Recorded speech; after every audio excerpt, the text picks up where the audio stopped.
My name is Major Katie Ward, 35 years old, an officer in the United States Army. Throughout my career, I've faced enemy fire, but no bullet ever felt as piercing or as painful as my father's words that night. In the middle of a high-end Boston steakhouse, he leaned back, let out a dry laugh loud enough to make the next table turn, and said, his voice hissing through his teeth, "Nobody here actually likes you, Katie. You're an embarrassment in that uniform."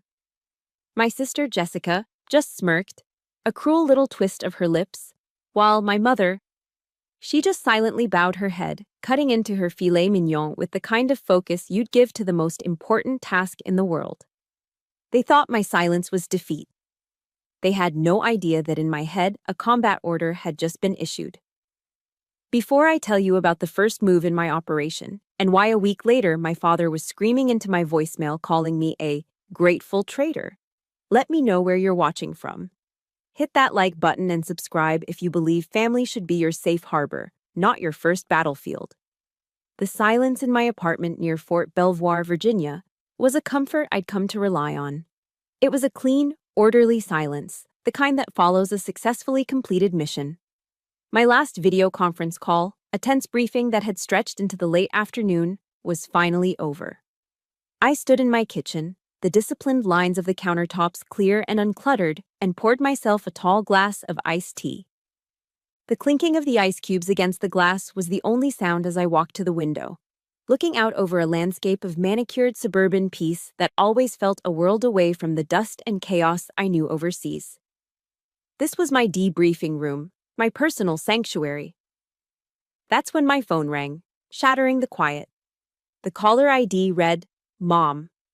I took a breath, a conscious effort to lower my defenses, to let a little bit of hope in. "Hi, Mom," I said, trying to keep my voice light. "Katie, honey, I have the most wonderful news." Her voice was high and bright, a little too bright, like a light bulb flickering under too much voltage.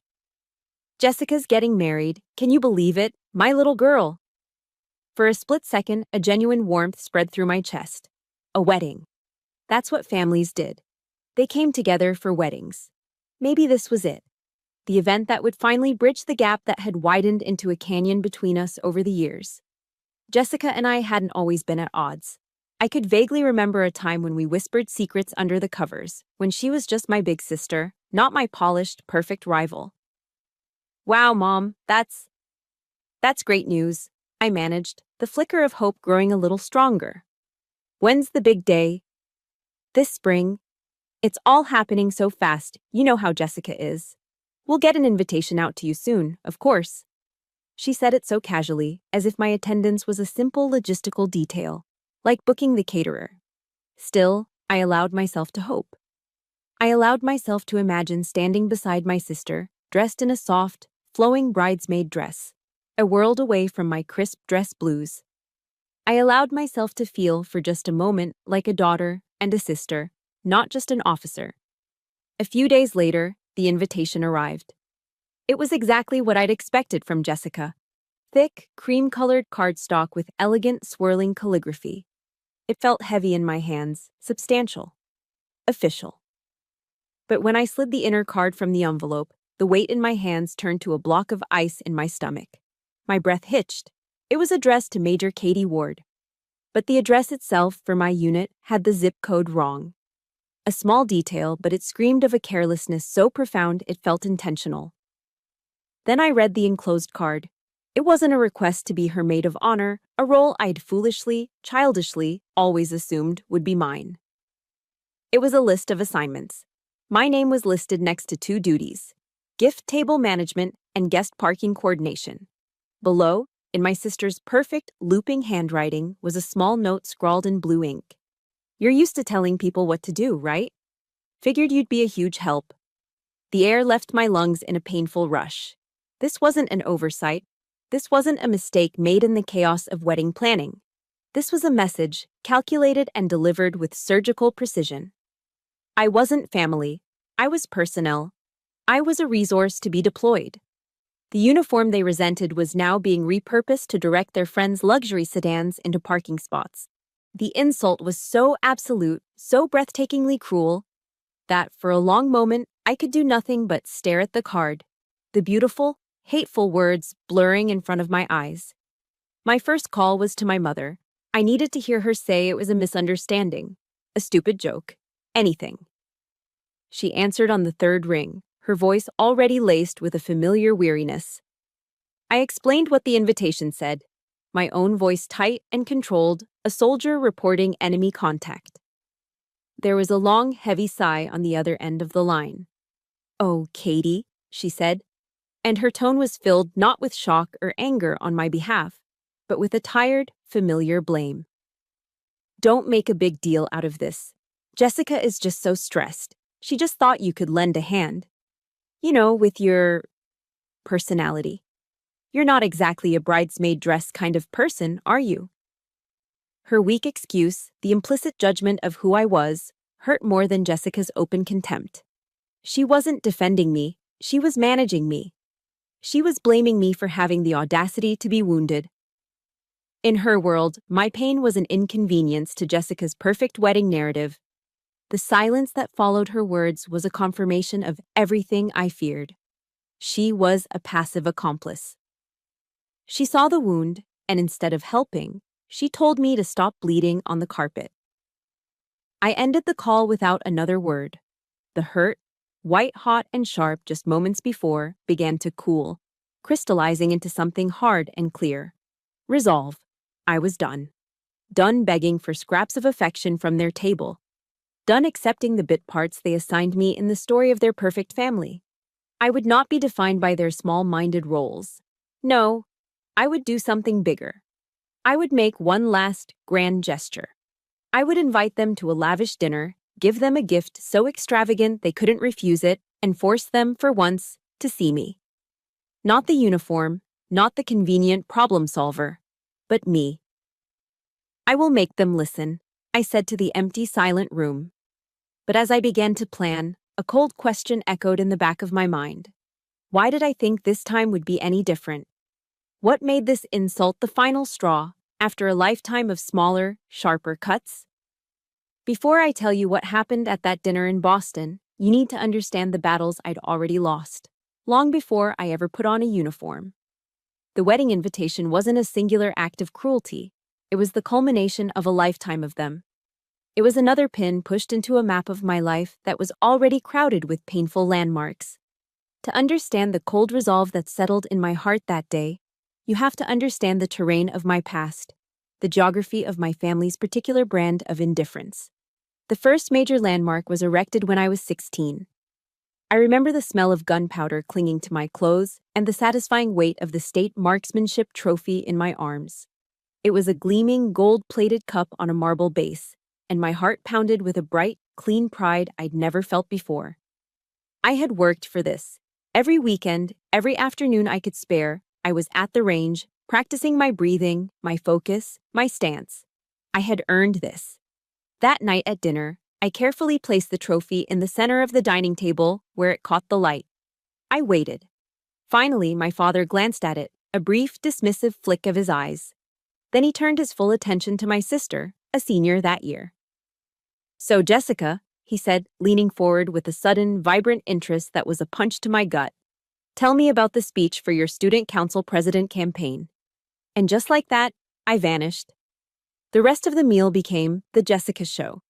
They dissected her campaign strategy, her opponent's weaknesses, the teachers she had successfully charmed. The trophy sat between the salt and pepper shakers like a foreign object, an unwanted guest. At one point, Jessica caught my eye and smirked. "Who are you planning on shooting with that thing, Katie?" she asked. My father chuckled. The pride I'd felt just an hour earlier curdled into a familiar, hot shame. After dinner, I quietly carried the heavy trophy up to my room. I didn't put it on my bookshelf or my dresser. I slid it under my bed, into the dusty darkness, hiding a piece of myself right along with it. It felt less like a victory and more like evidence of a crime, the crime of being different. A few years later, another landmark. My first Thanksgiving home from West Point. I was a plebe, raw and exhausted, but filled with a fierce sense of accomplishment. I had survived Beast Barracks. I was part of something built on honor and sacrifice. I wore my dress gray uniform to the family gathering. the high collar stiff against my neck, a tangible symbol of everything I had endured. I was proud. We were all gathered around the enormous table, the scent of roast turkey and sage stuffing hanging in the air. One of my uncles, a kind man, turned to me. "So, Katie, what's it really like at the academy? Must be tough." I opened my mouth to share the stories of camaraderie, the grueling marches, the weight of history you feel walking across the plain. But before I could form a sentence, my father cut me off with a dismissive wave. "Oh, come on, let's not talk about that dreary business," he said with a forced laugh that set my teeth on edge. "Jessica, tell everyone about your internship on Wall Street. This kid's making more money as an intern than some generals do." The table erupted in appreciative laughter. Jessica, preening under the spotlight, launched into a story about a high-stakes deal, dropping names and figures that made everyone's eyes widen. I sat there, frozen. The laughter wasn't cruel. It was worse, unthinking, absolute dismissal. In that moment, my uniform, my symbol of honor, felt like a ridiculous Halloween costume. It represented a world so foreign and uninteresting to them that it was better left undiscussed. I spent the rest of the dinner silently pushing mashed potatoes around my plate, feeling the crushing loneliness that only a crowded room of your own family can create. But the most painful memory, the one that truly defined the rift, came after my first tour in Afghanistan. I came home with a new limp from a shrapnel wound and a Bronze Star medal with a V for valor. I'd earned it pulling 2 of my men out of the line of fire during an ambush. I didn't feel like a hero. I just felt lucky to be alive. But the medal, it meant something. It was validation from the only family that had ever truly seen me, the Army. I showed it to my father one evening. He was in the living room, flipping through a glossy real estate magazine. He took the medal from its velvet box and turned it over in his hands. He held a piece of my soul, a testament to the worst and best day of my life, and he examined it like he was inspecting a piece of fruit at the grocery store. "Well, that's nice," he said, his voice flat, utterly devoid of emotion. "But can it buy you a house in this neighborhood? Jessica just closed on a gorgeous place over in Windsor Farms." He placed the medal down on the coffee table.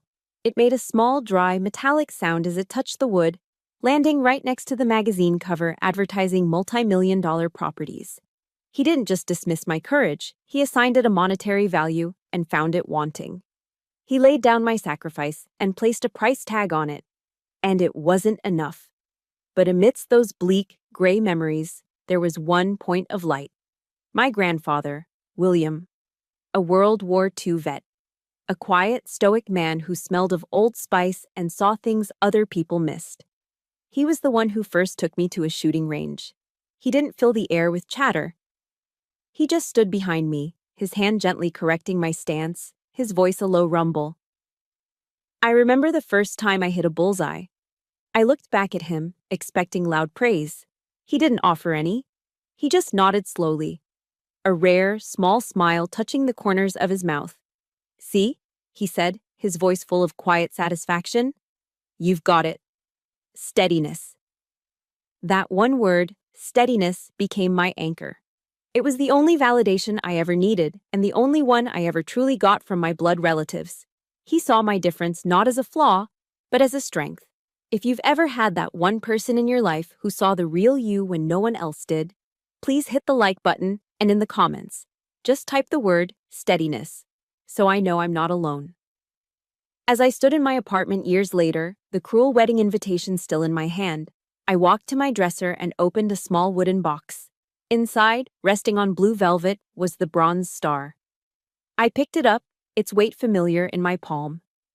My grandfather had seen my steadiness. My father had seen a trinket. Tonight, in Boston, I decided I would give them something they couldn't put a price on, something they couldn't ignore. I would give them a piece of my world, a piece of my honor, and they would be forced to finally, truly, see me. I chose the Capitol Grill in Boston for a reason. It was my father's language. The dark mahogany walls, the hushed clinking of heavy silverware, the scent of aged beef and expensive Cabernet. It was a cathedral dedicated to the god he worshipped. Success.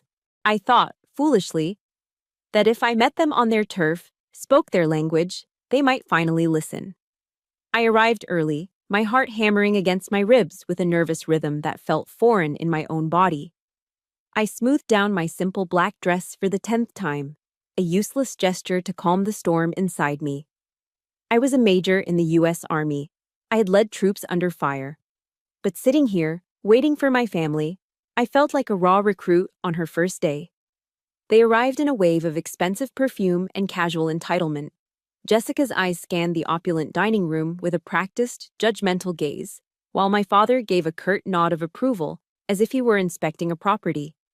The tension was immediate, a physical presence at the table, sitting right beside me. We made it through the small talk, the brittle questions about my job, and the glowing reports of Jessica's fiancé's latest business triumph. We ordered our food. Filet mignon for them, of course, the most expensive cuts. Then, the moment came. My hands felt slick as I reached into my purse and pulled out 3 thick, cream-colored envelopes. I placed them on the starched white tablecloth. "I wanted to give you all a gift," I said, my voice steadier than I felt. "For the wedding, and just because." My mother looked hesitant, but Jessica snatched hers up immediately. She tore it open with an impatient flick of her wrist, her eyes scanning the contents. Inside were first-class plane tickets to France and a detailed itinerary for a private, guided tour of the Normandy American Cemetery and the D-Day landing beaches. I held my breath. "I wanted to share a part of my world with you," I explained softly. "A place that means a lot to people like me." Jessica looked up from the itinerary, and a slow, cruel smirk spread across her perfectly lipsticked mouth. "Normandy? Seriously, Katie?" she said, her voice dripping with disdain.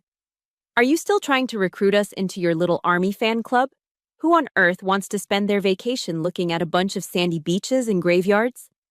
She tossed the tickets onto the table as if they were trash, the thick cardstock scattering beside the breadbasket. Then came the sound that shattered everything. My father let out a dry, rattling laugh. It wasn't a sound of amusement, it was a sound of contempt, cold and sharp. He leaned back in his leather chair, the movement slow and deliberate, and fixed his eyes on me. He raised his voice just enough for the couple at the adjacent table to stop their conversation and glance over. "Nobody here actually likes you, Katie," he said, each word a perfectly aimed shot. "You're an embarrassment in that uniform." The world went silent. The clinking of silverware, the low hum of conversation. It all faded away into a deafening roar in my ears. Each word was a bullet, and they had all found their mark. I turned my head, a desperate last-ditch appeal, toward my mother. I was searching for a flicker of defense, a denial, a hand on my arm, anything. But she offered nothing. Her eyes were locked on the plate in front of her. Her perfectly manicured hands, holding a steak knife and fork, were trembling slightly. She stared at her filet mignon as if it held the secrets to the universe, and then, with meticulous care, she made a cut. That small, precise action was her answer. It was the cruelest agreement of all. In the face of my public execution, she chose her steak. Something inside me broke. But it didn't shatter into a million pieces as it had so many times before. This time, it snapped clean. The hot, searing pain that had flooded my chest vanished, replaced by an astonishing, Arctic calm. The soldier took over. The daughter, the one who had been bleeding out on this battlefield for 35 years, was gone. I was no longer a participant in a family drama. I was an officer assessing a hostile situation. I methodically surveyed the faces at the table.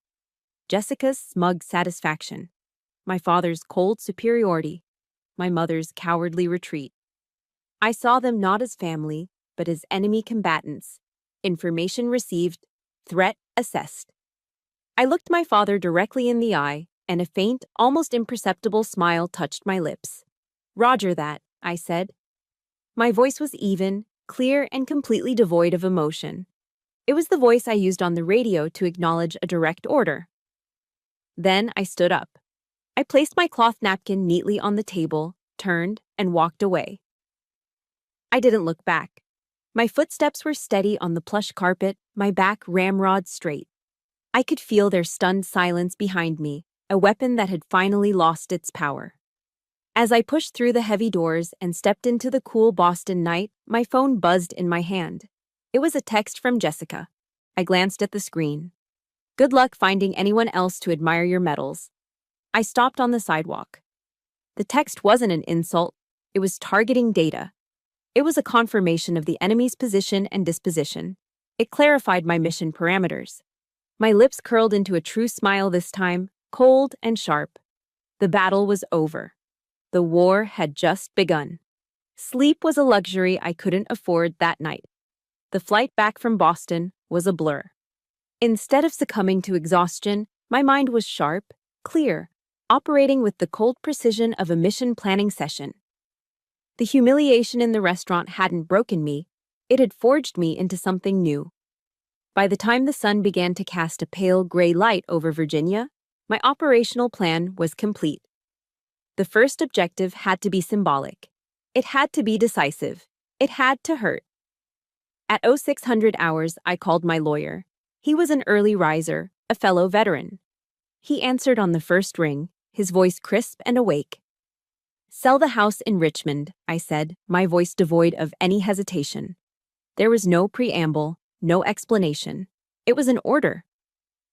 "Katie," he asked, a note of surprise in his voice, "the house your grandfather left you? Are you sure?" "Positive," I said. "Liquidate it as quickly as possible." That house wasn't just property. It was the ancestral home, the sacred ground my father always preached about, the physical manifestation of our family's legacy. To him, it was a status symbol, a cornerstone of his identity in the community.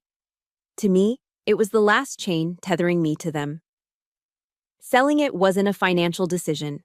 It was a strategic strike aimed directly at the heart of their pride. The news of the sale hit them like an artillery shell a week later. The incoming fire was immediate and chaotic. My father left a string of voicemails, his voice escalating from disbelief to pure, sputtering rage. "You ungrateful traitor!" he screamed in one message, his voice cracking. "You've destroyed this family's history." Jessica sent a barrage of texts filled with venom and profanity, which I read with detached curiosity before deleting them one by one. I listened to none of the voicemails in their entirety. I simply swiped them away. The noise was irrelevant. Then, one afternoon, my mother appeared on my doorstep. She looked smaller than I remembered, her eyes puffy and red-rimmed. She had driven 2 hours to stand here, a last-ditch effort at emotional warfare. "Katie, why would you do this?" she pleaded, her voice trembling. "We're your family." I looked at her, at the woman who had chosen her stake over her daughter, and I felt nothing. The well of emotion I'd once desperately drawn from for her was dry. "A family wouldn't have done what you did that night," I said, my voice calm and level. "You sat there. You were silent." I didn't raise my voice. I didn't cry. I simply stated a fact, an after-action report.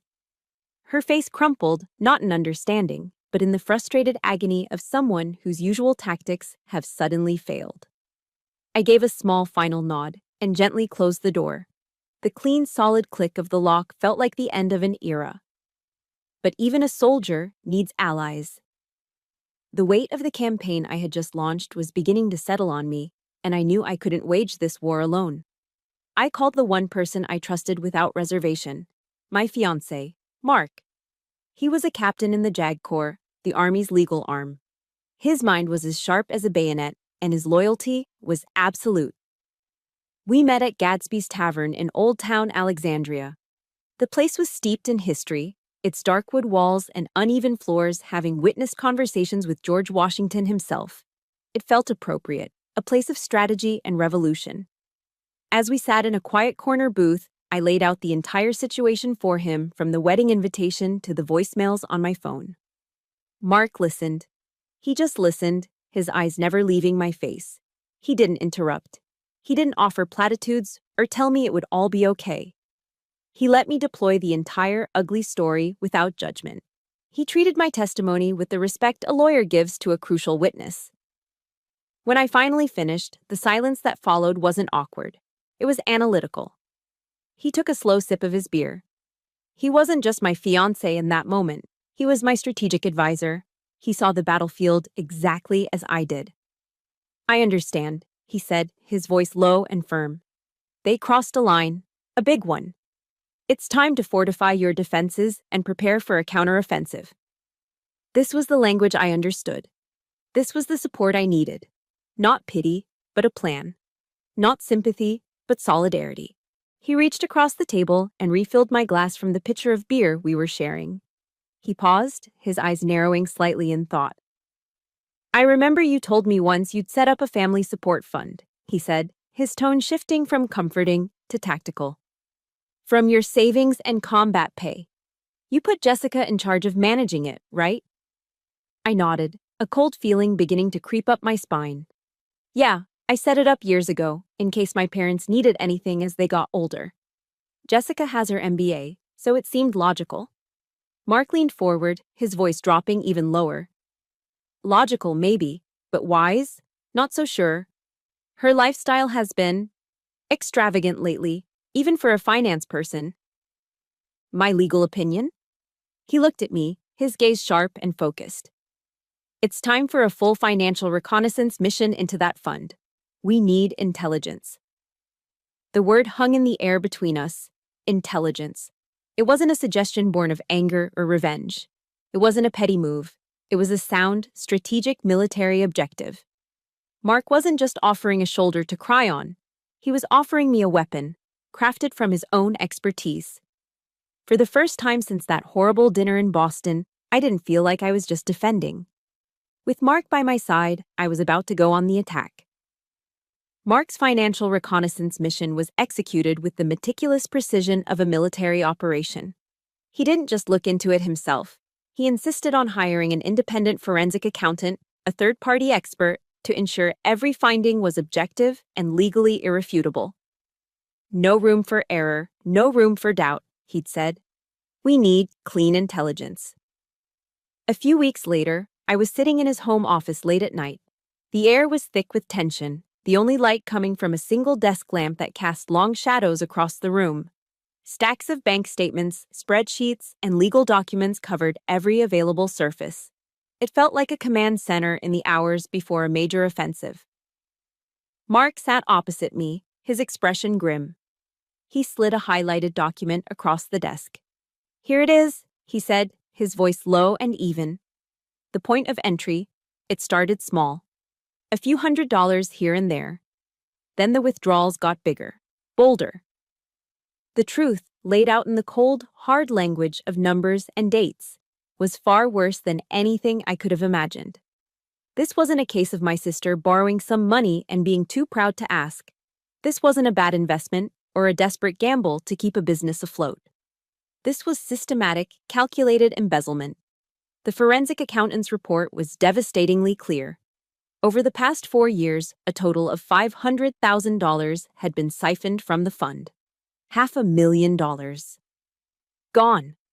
My combat pay, my deployment bonuses, the money I had painstakingly saved with the simple, naive hope of one day providing a cushion for my parents in their old age. But where the money went was the deepest betrayal. It wasn't just one thing. Credit card statements, cross-referenced with the withdrawals, painted a nauseating picture of a life funded by my sacrifice. There were thousands spent on designer handbags from Chanel and Louis Vuitton. Tens of thousands on dinners at Michelin-starred restaurants in New York and D.C. Thousands more on spa weekends and luxury goods. Jessica hadn't just stolen my money. She had converted my sweat and blood into a lifestyle of shallow, glittering excess. Then Mark slid one final summary sheet in front of me. It detailed a single, massive expense. A 5-star, all-inclusive resort vacation to Bali for Jessica and 4 of her friends. The charge included first-class airfare, private villas, and a chartered yacht excursion. The total cost was just over $50,000. Mark pointed to the date of the transaction. This trip took place last March, he said, his voice quiet but heavy with meaning. He didn't need to say another word. He knew my deployment schedule as well as I did. Last March, I wasn't sitting in a comfortable office. I was stationed at a forward operating base in Afghanistan, where the daily threat of rocket attacks was a constant reality. The image burned itself into my brain. Jessica, laughing on a yacht in the pristine blue waters of the Indian Ocean, paid for by the danger money I was earning while sleeping in full gear because the sirens could go off at any second. The sheer, sociopathic selfishness of it was breathtaking. I stared at the numbers on the page, but I didn't cry. I didn't scream. The shock was so profound, it bypassed emotion entirely and went straight to a place of ice-cold clarity. The hurt was there, a deep, tectonic ache. But on the surface, my mind was calm. The mission had changed. This was no longer about family drama. This was about a crime. The next morning, I acted. There was no debate, no second guessing. I picked up my phone and called my financial advisor, a man I trusted implicitly. "Good morning, Major," he said. "What can I do for you?" "I need you to execute an order for me," I said, my voice as steady as it would be giving a command on the battlefield. "Effective immediately." "Of course. Go ahead." "I want you to liquidate the entire remaining balance of the Ward Family Support Fund," I stated. "Every last cent." There was a brief pause on the other end. "The entire balance? Katie, that's nearly $1 million. Are you sure?" 100% sure, I confirmed. "And I have a destination for the funds. I want the full amount transferred as a one-time, unrestricted donation to the Tunnels to Towers Foundation." This time, the silence was longer. The Tunnels to Towers Foundation is an institution in the military and first responder community. They build mortgage-free homes for Gold Star families and catastrophically injured veterans. They are the embodiment of honor and sacrifice. My advisor, a Navy man himself, understood the significance immediately. "Roger that, Major," he said, his voice now filled with a newfound respect. "I'll execute the order immediately. Consider it done." I hung up the phone. I didn't send my family a text. I didn't make a single call to warn them or to explain. The action itself was the message. It was a perfect countermove, a checkmate they would never see coming. I was not only reclaiming what was mine, I was transforming their betrayal into a tribute to true heroes. I was taking the money Jessica had used to fund her shallow existence and turning it into a foundation of support for families who understood the true meaning of service. By donating to a military charity, I was using their own weapon, money, to make the most powerful statement possible. I was reaffirming my values, my identity, and my world in a way they could never dispute. They had considered my life's work, my honor, to be worthless. Now, the very fortune they coveted was being used to build a legacy based on that exact honor. The financial war was over, and I had won, not with anger, but with an act of weaponized grace. I knew the explosion would be heard all the way from Richmond. I just had to wait for the shockwave. I didn't have to wait long for the shockwave. The consequences of my family's actions began to unfold, not because of anything more I did, but because of the unshakable physics of cause and effect. I simply stood back and watched as the world they had built on arrogance and deceit began to crumble under its own weight. The first tremor was the lawsuit. Deprived of the financial river that had been flowing from my accounts, my father became unhinged. Fueled by wounded pride and sheer desperation, he filed a frivolous lawsuit against me. The claim was as absurd as it was insulting. He alleged that my grandfather's will was invalid, that I had exerted undue emotional influence on an old man to steal the family home. It was a pathetic, last-ditch attempt to regain control. The legal battle was a farce. At the preliminary hearing, which I did not attend, my lawyer simply presented the facts. He laid out the ironclad, notarized will and a sworn affidavit from my grandfather's estate planner confirming his clear and sound intentions. The judge, an experienced man who had seen his share of bitter family disputes, was not amused. According to the transcript Mark sent me, he dismissed the case in under 15 minutes. Then he did something that made me allow myself a small, grim smile. He ordered my father to pay all of my legal fees. The lawsuit, his grand weapon of intimidation, had not only failed but had backfired spectacularly, burying him deeper in debt and making the Ward family the subject of embarrassing gossip in the tight-knit Richmond community. Next, Jessica launched her offensive. With her financial world imploding, she turned to the only weapon she had left: public opinion. She began posting long, melodramatic screeds in Richmond community Facebook groups. She painted a tragic portrait of an aging, heartbroken couple whose cruel, unfeeling military daughter had stolen their ancestral home out from under them. She used words like honor and family, with a shamelessness that was almost impressive. But Mark had anticipated this exact maneuver. He had quietly and discreetly reached out to a few influential mutual family friends, people whose opinions mattered in their social circle. He didn't share the sordid details of the embezzlement. He simply provided them with a calm, emotionless, one-page summary, the facts of the dismissed lawsuit, and a brief note that a significant charitable donation had been made from a fund I had established. He didn't have to connect the dots. The truth began to spread, not like a wildfire, but like a slow, seeping tide. People started asking questions. Jessica's narrative, once so compelling, started to look thin. Instead of a flood of sympathy, she was met with a wall of skeptical silence. Her war of information had failed. The truth, it turned out, was a much more powerful weapon. The final devastating blow came from within her own world. The world of high finance has zero tolerance for scandal, not because of morality, but because it's bad for business. Someone at her firm, likely alerted by the public lawsuit and the whispers of financial trouble, had flagged her accounts for an internal review. An investigation was launched. Jessica was called into a conference room with her managing partner and a lawyer from HR. They didn't ask for her side of the story. In that world, the risk of a public relations nightmare far outweighed any loyalty to a single employee. They had the evidence of suspicious transactions, and that was all they needed. She was terminated, effective immediately. Her access to the building was revoked, her corporate accounts frozen. The career she had lorded over me for years, the one built on a foundation of Wall Street superiority, evaporated in a single, humiliating afternoon. The news of her firing spread like wildfire, merging with the story of the lawsuit to create a perfect storm of public disgrace. The Ward family name, once a symbol of suburban success, was now tarnished beyond repair. They hadn't been destroyed by me. They had been destroyed by their own choices. Pride, greed, and a lifetime of cruelty had finally presented them with a bill. And it was one they couldn't pay. I watched all of this from a distance, an observer, not a combatant. I felt no joy, no triumphant glee. I only felt a profound and quiet sense of finality. The war was over. The battlefield was quiet. It was during this strange, quiet aftermath that the letter arrived. It was a thick, formal envelope with the return address of a law firm I didn't recognize, my grandfather's old estate lawyers. My hands felt unsteady as I opened it. Inside wasn't a legal document, but another letter, smaller and older.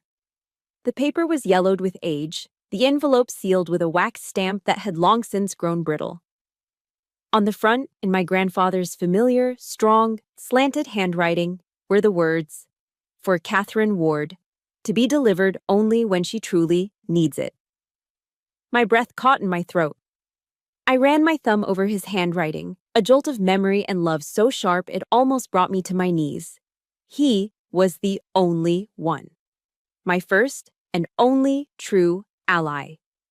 And here he was, reaching out from the past, a final piece of intelligence from my commanding officer. There's something incredibly powerful about getting a message from the past right when you need it most. If you believe some connections transcend time, please hit the like button and just comment, "I believe," to share that feeling. With trembling hands, I broke the brittle seal. A single, folded page lay inside. It was his voice, his wisdom, his final orders, and I knew, with absolute certainty, that whatever it said would be the thing to guide me through the peace that was to come. I sat alone in the quiet of my living room, the old, yellowed envelope resting in my hands. It felt weightless and immensely heavy at the same time. The air around me seemed to still, charged with the gravity of this final message from the past. I could smell the faint, dry scent of old paper and time itself. The wax seal, bearing my grandfather's initial, W, was cracked and fragile. With a thumb that trembled ever so slightly, I broke it. The sound was a soft crackle, a whisper from a bygone era. Inside was a single sheet of stationery, folded once. I unfolded it carefully, my fingers tracing the strong, slanted handwriting of an old soldier. As I began to read, the world outside my apartment window, the traffic, the distant sirens, the hum of the city, all of it faded away. Time itself seemed to stop. "My dearest Katie," it began, "if you are reading this, it means life has tested you in a way I always feared it might. It likely means that the people you were supposed to count on have let you down. I am sorry for that. I saw the seeds of it in your father, even when he was a boy. He's a good man in many ways, but he is blinded by the world's definition of success. He doesn't see your strength, he only sees your difference. Do not ever make the mistake of seeing it that way yourself. Your difference, Katie, is your greatest strength." My breath hitched. He had seen it. All those years, all those lonely dinners and dismissed achievements, he had seen it all. He hadn't just been a quiet old man in the corner. He had been an observer, a silent witness to my private war. He went on to write about his own time in the war, not about the battles, but about the quiet moments in between. He wrote about the unshakable bond between soldiers, a loyalty forged in fire that civilians could never truly understand. He wrote about honor, not as something you display for parades, but as what you do when no one is watching, when the only person you have to answer to is the one in the mirror. "I remember taking you fishing on the James River when you were just a little girl," the letter continued. "And a wave of memory so sharp and sweet washed over me that it almost took my breath away. I could almost feel the humid Virginia air, the gentle rocking of the small boat. You got your line tangled in a submerged log, and you were trying so hard to pull it free, your face all scrunched up with determination. You were ready to fight that log all day. I told you then what I will tell you now. Life is like fishing, kiddo. Sometimes you have to cut the line to save the boat. Some things and some people are not worth sinking over. You have to know when to let go." The words resonated in the quiet room, a perfect, crystalline truth. He was giving me permission. Permission to cut the line. Permission to save my boat.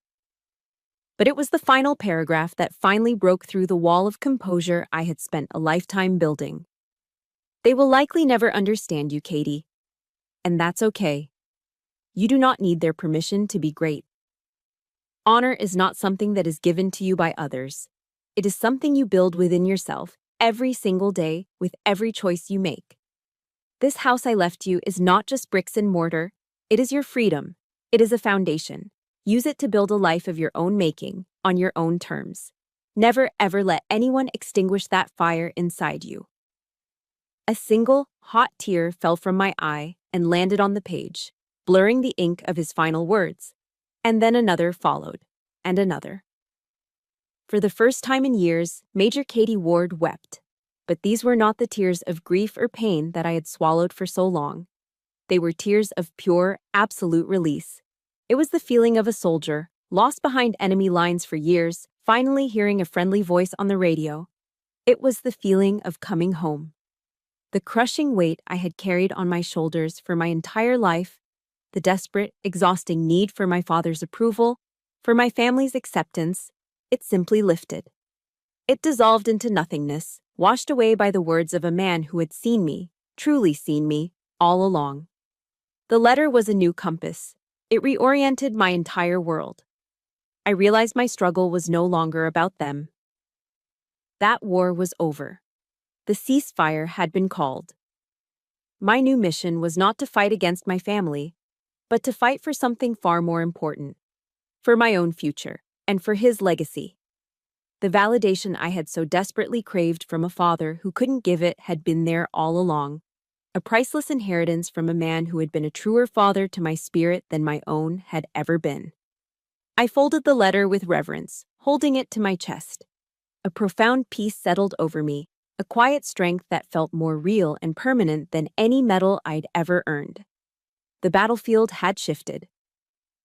It was no longer about tearing down the old world that had hurt me. It was about building a new one. And I knew exactly what my first step had to be. My grandfather's letter had ended the war, but I soon realized that winning a war and healing from it are two entirely different missions. The external enemies had been neutralized, but an internal insurgency remained. The ghosts of their words, the years of feeling invisible, had left behind invisible scars, deeper than I cared to admit. The silence in my life, once a source of peace, now felt vast and empty. It was Mark who suggested it. "You've secured the perimeter," he said one evening, his voice gentle but firm. "Now it's time to clear the internal threats." He recommended a support group he knew of, a therapy circle for female veterans at a local VA center. My first instinct was to refuse. I was an officer, a commander. My entire career was built on projecting strength, on being the one with the answers, not the one with the problems. Sharing weaknesses in a circle of strangers felt like a surrender. But then I remembered a book I'd been reading by the researcher Brené Brown, Daring Greatly. She wrote that vulnerability wasn't weakness, but our most accurate measure of courage. Walking into that room felt more daunting than walking into a combat zone. I went. I sat with my back straight, my hands clasped tightly in my lap, observing the other women with a commander's detached assessment. There was a former Air Force pilot, a Marine Corps logistics chief, a Navy nurse. We were all so different, yet I could see the same guardedness in their eyes that I felt in my own. For the first 2 sessions, I said nothing. I just listened. Then, in the 3rd week, a young Marine, barely 25, began to speak. She talked about returning from her deployment with severe PTSD and how her family told her to just get over it, because she was making everyone uncomfortable. She spoke of the loneliness, of feeling like a ghost in her own home. As she talked, something inside me cracked. A single tear traced a path down my cheek, then another. Soon, I was crying silently, the kind of deep, shuddering sobs I hadn't allowed myself since I was a child. For the first time, in a sterile room in a government building, surrounded by strangers, I felt completely and utterly understood. That was the beginning of my true healing. While I was rebuilding my emotional defenses, Mark was helping me rebuild my financial ones. We sat down with a new financial planner and piece by piece constructed a fortress. We established irrevocable trusts, diversified my investments, and created a detailed estate plan. It wasn't about the money. It was a symbolic act of taking absolute control of my future. Every document I signed was another brick in the wall protecting my peace, a guarantee that no one from my old life could ever touch my new one again. The healing came in waves. Some days were clear and bright, others were clouded with the old, familiar ache of what I had lost, of the family I wished I'd had. But through it all, Mark was my constant, my rock, my teammate. One crisp afternoon in late autumn, he drove me out to Shenandoah National Park. We hiked a trail off the Skyline Drive, the air cool and smelling of damp earth and decaying leaves. The mountains were on fire with color, fiery reds, brilliant oranges, and blazing yellows. It was beautiful, peaceful. It was everything my life had not been. As the sun began to dip below the ridgeline, painting the sky in stunning shades of orange and purple, Mark stopped at an overlook. He didn't fumble for words or launch into a grand romantic speech. He just turned to me, took both of my hands in his, and looked me straight in the eye. "Katie," he said, his voice quiet and steady. "I've watched you fight enemies overseas, and I've watched you fight enemies at home. I have never, in my entire life, met anyone with more strength or more honor than you. I want to be your teammate for the rest of my life." Then, right there on the rocky overlook, with the breathtaking beauty of the Blue Ridge Mountains as his witness, he got down on one knee. I looked at this man, this incredible, loyal man who had stood by me not as a savior, but as an equal, an ally. He wasn't offering to fix me or rescue me. He was offering to stand with me, to have my back, for all the missions to come. A real, genuine smile spread across my face, and the tears that came to my eyes this time were tears of pure, unadulterated joy. I nodded, unable to speak, and he slid a simple, elegant ring onto my finger. It was a promise of a future built not on obligation or blood, but on the bedrock of mutual respect. The news of our engagement spread quickly through our chosen family. My phone, which had once been a source of incoming attacks, now became a vessel of joy. Congratulatory texts poured in from friends and colleagues. My old commanding general sent a case of vintage champagne with a handwritten note. The women from my therapy group threw us a small, impromptu party with a homemade cake and cheap sparkling wine, and it felt more celebratory than the most extravagant gala. The outpouring of genuine happiness from this circle of people, my new unit, my real family, was a stark and beautiful contrast to the cold silence from Richmond. I realized then that I hadn't lost a family. I had escaped a toxic environment and, in doing so, had made room in my life for a real one. A family forged not by accident of birth, but by deliberate choice.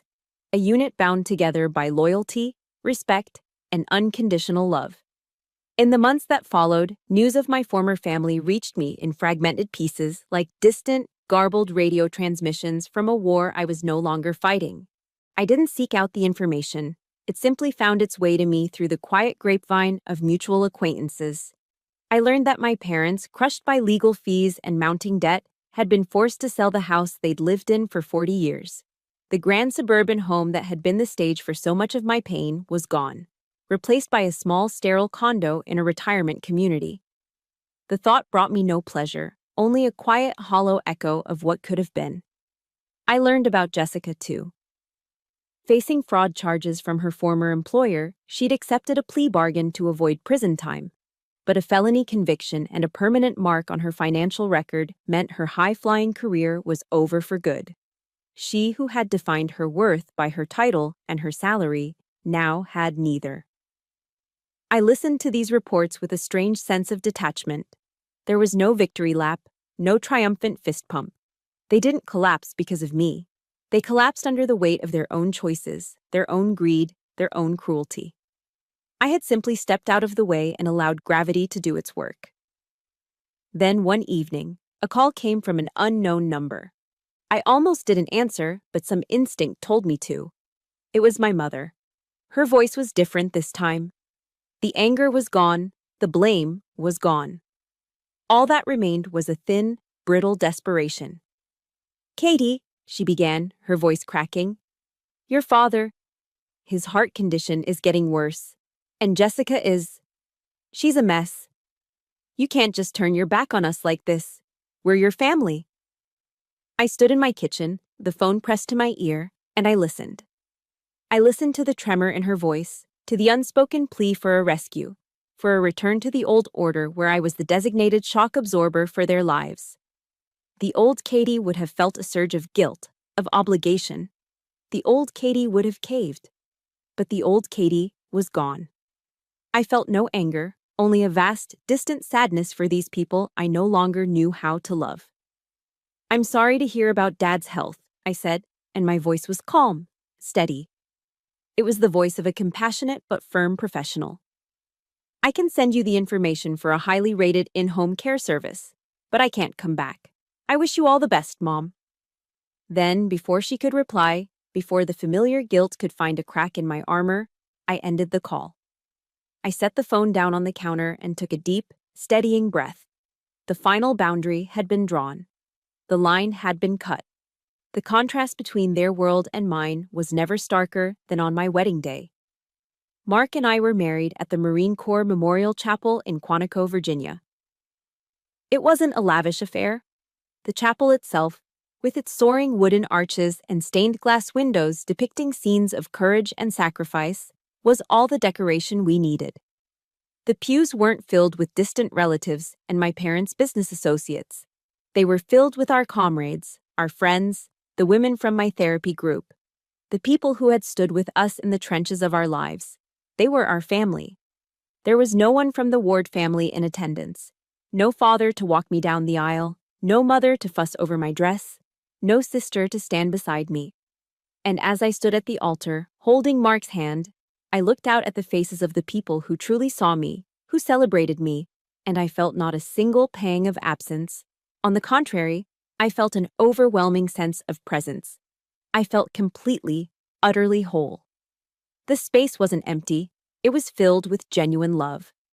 Later, in the car on the way to the small, joyful reception we were having at a local tavern, Mark squeezed my hand. "You okay?" he asked, his eyes full of a gentle understanding. I looked out the window at the green Virginia landscape, at the new spring leaves unfurling on the trees. A sense of profound peace washed over me, a quiet stillness I had never known before. "I'm okay," I said, and I meant it more than anything I had ever said in my life. I'm more than okay. I turned to him, a smile finding its way to my lips. "I realized something today. I've forgiven them." Mark looked at me, a question in his eyes. "It's not for them," I explained. "It's not about accepting what they did or pretending it didn't happen. It's about accepting that they are who they are, and they will never, ever change. It's about letting go of the burden of hoping they will." I took a deep breath, the air filling my lungs feeling cleaner, lighter. My forgiveness wasn't a gift for them, it was a gift for me, the gift of freedom. The war was over, the battles were done, and for the first time, I wasn't just a soldier. I was a survivor, standing in the quiet dawn of a new and peaceful life. A year after our wedding, I stood in a university auditorium, the lights warm on my face. The room was filled with the low, expectant murmur of students and faculty. I wasn't wearing my dress blues. I was in a simple civilian blazer. I wasn't there as Lieutenant Colonel Ward. I was there as the founder of the William Ward Honor Scholarship Fund. Using the proceeds from the sale of my grandfather's house and a significant portion of my own assets, I had created a foundation, a nonprofit with a singular mission: to provide scholarships for young women pursuing careers in the military or public service. I had taken the foundation my grandfather gave me, his house, his freedom, and used it to build a new one. I had transformed a symbol of my pain into a source of someone else's hope. On the stage, the inaugural recipient of the scholarship was finishing her speech. She was a young ROTC cadet, her eyes bright with the kind of fierce, unblinking fire I recognized so well. She spoke with passion about her dream of serving her country, and she thanked the fund for giving her the financial freedom to pursue that dream without compromise. As I listened to her, I didn't just see a promising young cadet. I saw a ghost of myself at that age, a determined girl desperate to prove her worth, to find her place in a world that didn't quite understand her. I saw the same steadiness my grandfather had seen in me. But there was a difference. This young woman wouldn't have to walk that path alone. She would have a network of support, a foundation beneath her feet that I never did. And in that moment, I understood what true legacy meant. It wasn't the name on a deed or the history contained within the walls of a house. It was this. It was passing the torch. This was my grandfather's legacy, and it was now mine. My life today is full. It's a quiet, sturdy fullness built on a foundation of peace I fought hard to win. I have a career that challenges and fulfills me. I have Mark, a husband who is not just a partner, but a true teammate in every sense of the word. And I have a purpose that extends far beyond my own happiness. Every so often, a thought of my old family will drift into my mind. It's no longer a jolt of anger or a wave of pain. It's more like a distant, detached empathy, the kind you might feel for characters in a novel you read long ago. I see them as people trapped in a small gilded cage of their own making, obsessed with status and appearances, while my world has grown infinitely larger, richer, and more meaningful. I no longer need their approval because I have finally found it where it always should have been, within myself, and in the tangible good I can put out into the world. My worth is not reflected in their eyes, but in the bright, hopeful eyes of the young women my foundation supports. The ceremony concluded. I walked onto the stage to congratulate the young cadet. I handed her the oversized ceremonial check, and we posed for a picture, both of us smiling. But after the flash faded, I held onto her handshake for a moment longer. I looked her directly in the eye, wanting her to feel the weight and sincerity of my next words. I wasn't going to give her a canned speech or a hollow platitude. I was going to give her the most valuable piece of intelligence I had ever received. The words my grandfather had given me. Never, ever let anyone extinguish that fire inside you, I said, my voice quiet but firm. A flicker of recognition, of understanding, passed across her face. She nodded, her grip tightening on mine. Yes, ma'am, she said. I won't. As our hands parted, I stepped back. In that moment, I saw it all clearly. 3 generations of warriors connected by a simple, powerful idea. My grandfather, the soldier from the greatest generation, me, the officer who had to fight a war at home, and this young woman, the future. This story, my story, was never truly about the end of a family. It was about the definition of one. It wasn't about the pain they caused, but about what I chose to build from that pain. It wasn't the end of a battle. It was the beginning of countless lives that would be touched, countless futures that would be forged, all because a soldier, long ago, chose to fight for her own honor and in doing so, discovered how to build a legacy that would truly last. And that is where my story finds its peace. Not in victory over others, but in the purpose I built for myself. This journey taught me a vital lesson. Our true legacy isn't defined by the family we were born into, but by the one we choose to build and the honor we create every single day. If this story resonated with you and you want to be part of a community that believes in the power of turning pain into purpose, please hit the like button and subscribe to the channel. Your support helps us bring more journeys of strength and resilience to light. And remember, your story is yours to write. Protect that fire.